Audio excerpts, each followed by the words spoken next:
Olá, hoje vim aqui apresentar a minha paciente e amiga Thaís Sena, né? A Thaís, ela é instrumentadora cirúrgica, ela me procurou já há 3 anos, né? Já estava tentando engravidar há mais de 3 anos e em 2021 a gente fez estimulação ovariana e fez a fertilização in vitro, né? Graças a Deus tivemos um beta positivo na nossa primeira transferência. Já temos a Alice aí que já está com 2 aninhos. 2 anos, né, Thaís? E agora ela voltou para fazer uma segunda transferência e está gravidíssima novamente, de 10 semanas, né? Está grávida, agora vai vir a Aurora, né? Aurora. Então seja bem-vinda aí, Thaís. Eu queria que você contasse um pouquinho como é que você entendeu esse processo, que você era jovem. Muitas vezes, para as pessoas, ser jovem não seria compatível com não engravidar, mas a gente detectou um diagnóstico que dificultava a sua gravidez e que teve que partir para uma fertilização in vitro. Então, eu queria que você contasse como é que foi, primeiro, entender esse diagnóstico e partir para esse tratamento, e também como é que foi a sua jornada aí ao longo do tratamento, Thaís? Certo, é uma jornada que começou, eu casei com 21 anos, e quando a gente começou a falar em ter filho, eu realmente era muito nova, a gente achou que seria um processo simples, rápido, e que tudo seria tranquilo, né? Fiz os exames básicos, estava teoricamente tudo certo, e as tentativas começaram.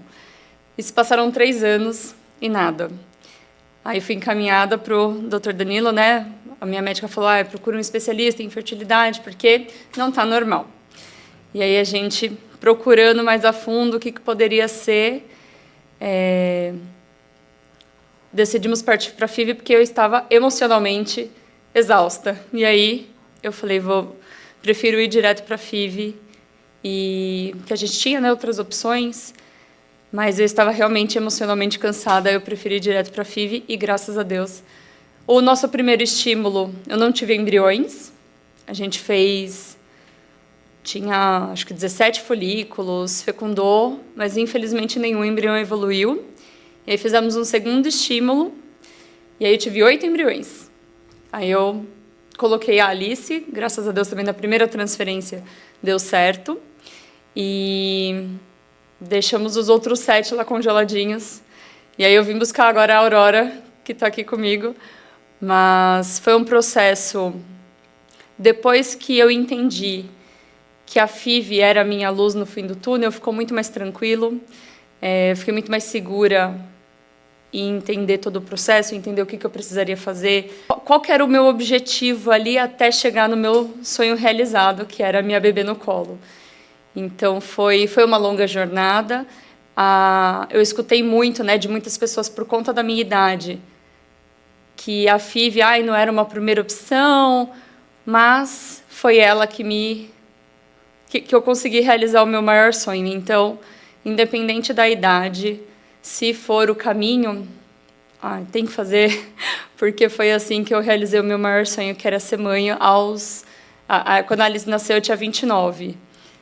E aí, então, valeu cada segundo do Valeu a pena todas as etapas, muito, né? Muito, muito. A jornada ela não é fácil, mas uma vez que você entende a necessidade, entende o contexto e você parte para o tratamento, você vê que é um tratamento que para você foi necessário, né? E é importante também que você entenda a cada etapa. Por exemplo, tivemos uma primeira estimulação que não foi bem, então partimos para uma segunda estimulação, e nessa estimulação veio um resultado muito favorável, né? Então temos aí bastante embriões ainda congelados, né? Então pode ter aí mais filhos mais para frente. Entender esse processo faz parte, porque muitas pessoas desistem às vezes na primeira tentativa que não dá certo. Então isso é muito importante. E a idade, ela não é apenas o único fator. Podem ter fatores de infertilidade, tanto femininos quanto masculinos, mesmo em casais jovens, né? Sim, meu marido, ele tinha uma questão com o Kruger dele, que era um pouco mais macho, questão de mobilidade, mas aí com mudança de estilo de vida, os hábitos, o Kruger dele subiu, mas mesmo assim a gente não teve um sucesso de maneira natural. Então a gente optou pela FIV por conta disso. Mas eu tenho, depois agora, né, entre a gestação da Alice e da Aurora, a gente acabou descobrindo uma endometriose também bem acentuada, que também dificultou aí esse processo natural. Então, a FIV, com certeza, foi minha melhor opção. E o interessante é como que eu percebi você já nesse segundo tratamento, nessa segunda transferência, assim, bem mais leve, né, no entendimento de tudo. Sim. E quando você está com esse pensamento mais leve, entendendo claramente todos os processos, a coisa vai muito mais tranquila, né, mais natural. Com certeza. A primeira gestação a gente tem, acho que um nível de ansiedade muito maior, porque a gente almeja aquilo, né, tanto, então realmente a gente fica mais ansiosa, e isso só vai amenizar quando der tudo certo. Mas a gente precisa ter corpo, mente, espírito leve, calmo para o processo todo. Aí agora nesse segundo processo, como eu já sabia o que ia acontecer, pelo que a gente ia passar, tudo, a gente fica mais calma realmente. Bate uma ansiedadezinha normal, mas não tem som melhor do que o do ultrassom com o coração batendo. E eu lembro que da primeira teve, né, um quadro de sangramento no início da gestação, aquilo deixa todo mundo preocupado, mas na primeira vez você fica muito mais ansiosa, né? Nessa segunda gestação tivemos um cenário parecido, né, mas a gente conseguiu contornar, e você também, de maneira mais tranquila, conseguiu seguir mais tranquila para o andamento da gestação. E agora estamos aí prestes a fazer já o primeiro morfológico e para confirmar que tudo está caminhando bem, né? É verdade. Os sangramentos, eles assustam, mas é isso, a gestação da Alice foi um treinamento, foi um bom treinamento para o que eu estou vivendo agora. Então, mesmo sabendo que o sangramento assusta, né, dessa vez eu sabia que poderia acontecer, e acontecendo, eu fui muito mais calma até ir para a maternidade, fazer o ultrassom, ver que estava tudo certo. Só para testar o coração da mãe mesmo, para ver se está com tudo em dia. A jornada é cheia de altos e baixos, né? Então, tem períodos que aumenta o grau de estresse, tem períodos que você fica mais tranquilo, tem períodos que você recebe notícias boas, tem períodos que você recebe notícias ruins. Então, ter um bom equilíbrio mental é muito importante para você suportar tudo isso, né? Com certeza. E eu gostaria que a Thaís falasse também qual foi a diferença da primeira vez para essa segunda vez, se você notou alguma diferença importante em relação ao seu comportamento, em relação à evolução do tratamento, e se houve alguma coisa assim que você percebeu que fez a diferença. Então, da Alice eu estava no escuro, eu ainda não sabia exatamente tudo que a gente ia passar, mesmo com a equipe extremamente acolhedora, me explicando exatamente tudo o que ia acontecer, eu estava ali jogando no escuro, eu ainda estava entendendo na prática o que eu estava vivendo. Agora, com a Aurora, querendo ou não, eu sei os passos, eu sei o que vai acontecer, isso me deixa mais calma. Então, quando por exemplo, na gestação da Aurora, agora eu precisei tomar as injeções de progesterona que na Alice eu não precisei.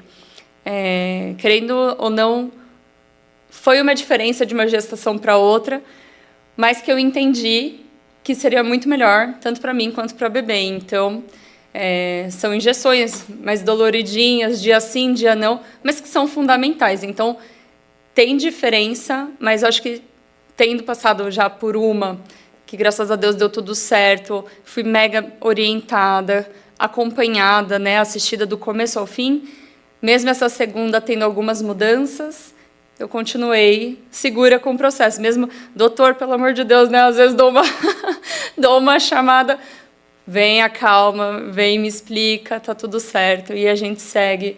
Tem que fazer o que tem que ser feito, né?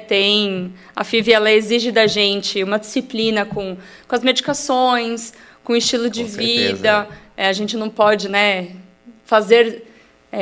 por exemplo, eu fazendo exercício físico, tive o sangramento lá, nem sei se está muito ligado ou não, mas coincidiu de ser no mesmo dia. Então, a gente tem que ter alguns cuidados mais específicos, ser mais cautelosa. Agora, com a Alice, eu evito, né, ficar pegando ela no colo, fazendo muito esforço. Mas, mesmo assim, mais tranquila em relação ao processo, ao procedimento. Assim, no dia que a gente veio fazer a segunda transferência, passou um filme na minha cabeça. emocionante, né? Vim aqui buscar mais um bebezinho. A Alice, eu olho para ela, é meu maior sonho realizado. Então, vir de novo, fazer uma nova transferência, entrar naquela sala com o céu estrelado, tudo, né, com a música mega emocionante para mim, com meu marido ali, foi extremamente especial. Viver aquilo de novo foi extremamente importante para mim, o processo no geral.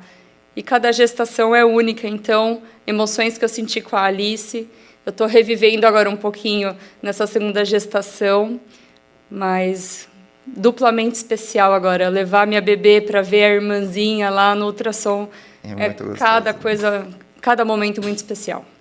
E isso que você está falando é muito importante, Thaís. Há mudanças de um período para outro, né? Então, nessa segunda tentativa, a gente teve novos diagnósticos, né? Sim. Tivemos uma avaliação inicial que detectamos aquela endometrite, não foi no tempo que você queria, então a gente teve que fazer um tratamento, esperar aquele tratamento ter o resultado. Aí sim, o endométrio estava bem, não tinha mais nenhum problema, partimos para o preparo, e aí, chegando na reta final, diagnosticamos que a progesterona estava baixa, teve que fazer as injeções. Então, não são iguais os tratamentos, nem para a mesma paciente em tempos diferentes, né? Então, em cada tempo tem que ser reavaliado os casos, porque há diferenças, mesmo com pouco tempo de diferença, né? Eu achei que ia ser super simples da segunda vez, que ia ser só vir, tomar a medicação do preparo, ir lá e transferir. Mas não, realmente, em 2 anos e pouco, né, de uma gestação para outra, novas questões apareceram e ainda bem que foi diagnosticado antes, que aí a gente conseguiu tratar, deixar meu endométrio, né, lá dentro, tudo bonitinho, para receber esse embriãozinho, porque senão, foi o que o senhor me explicou em consultório, eu poderia desperdiçar um embrião bom se a gente não tivesse preparado o terreno, né, deixado tudo organizadinho. E eu queria transferir o mais rápido possível, mas foi um processo, acho que de uns 3, 4 meses até organizar tudo, tomar todas as medicações, deixar tudo em ordem para conseguir fazer a transferência, mas com sucesso. E às vezes nós, como médicos, temos que segurar a ansiedade do casal, né? Porque muitas vezes o casal chega para a gente falando: eu quero que meu bebê nasça no mês tal, porque tem uma viagem programada para mês tal, e nem sempre vai dar para ser naquele tempo que a gente imagina. Exato. Quer seja por alguma questão que aparece, né? Ou porque, eventualmente, se você faz alguma transferência e não acontece, né? Então, tudo tem o seu tempo, tem que ser feito com planejamento. Com isso, a gente diminui as chances de insucessos, né? É verdade. Não precisa. Precisa confiar no profissional que você escolheu para fazer esse procedimento, porque ele é uma pessoa que está jogando junto com você, está torcendo pelo seu sucesso. Então, dentro de mim, quando o doutor falou que a gente ia precisar fazer um exame, tomar uma medicação, esperar 30 dias para repetir o exame, eu já fiz as contas e falei: meu Deus, isso vai, né, adiar 4, 5 meses do tratamento. Mas é melhor confiar, fazer o que precisa ser feito e ter um resultado. E a gente sofre junto com o casal, só que a gente tem que ser o racional da história, a gente é técnico, mas também a gente sente quando tem um resultado inesperado, quando tem um beta negativo, mas a gente tem que ter equilíbrio e passar as informações técnicas, que é embasado nisso que a gente tem que tomar nossas condutas, né, Thaís? Com certeza. Eu queria que você deixasse, Thaís, uma mensagem final para as mulheres que estão passando por essa jornada, que precisarão fazer uma FIV, que você desse um conselho a elas de como enfrentar esse diagnóstico e esse tratamento, que para muitos casais ainda é um tratamento que pode ser uma coisa assim mais distante, mas que aos poucos você vai entendendo que não é um processo tão complexo, que ele é bem factível e que, para a maioria das pacientes, graças a Deus, a gente tem um resultado positivo. Né? Exato. A FIV foi bênção na minha vida. Então, você encontrar um profissional que te acalme, que te oriente, é fundamental, porque é um processo que, como eu disse, ele traz um pouco de ansiedade, sim, porém, com muita orientação, com muita cautela, o procedimento correto, o que a gente mais almeja vem, que é nosso positivo, nosso bebezinho. Então, super incentivo a fazer a FIV. Se a FIV for um caminho, faça, porque vai realmente ser um processo de construção, de aprendizado para o casal. No nosso caso, trouxe uma união, porque é um procedimento, é um processo que o casal tem que estar unido ali, porque são muitos hormônios, é um processo que ele pode ser rápido, como ele pode ser um pouquinho mais demorado. Então, o casal ali parceiro é fundamental, jogando junto com o médico, mas trouxe sucesso para mim e conheço várias pessoas que tiveram os seus bebezinhos através da FIV, e independente do método, de como o seu processo vai rolar, a maior bênção, se Deus quiser, uma hora chega, que é seu bebezinho no colo. Então, não tenho um A para falar, tanto do processo quanto do que nós vivemos, porque valeu a pena cada segundo. E volto para buscar mais bebezinhos, então... Com certeza, a Thaís tem bastante embriões aí. A gente tem ainda a oportunidade de ter mais filhos, né? Eu quero te agradecer, Thaís, por ter vindo aqui. E é um prazer estar te acompanhando também na gestação, né? Além de ter feito todo o tratamento, estar seguindo e acompanhando a gestação da Aurora mais uma vez. Nós que agradecemos. Obrigada.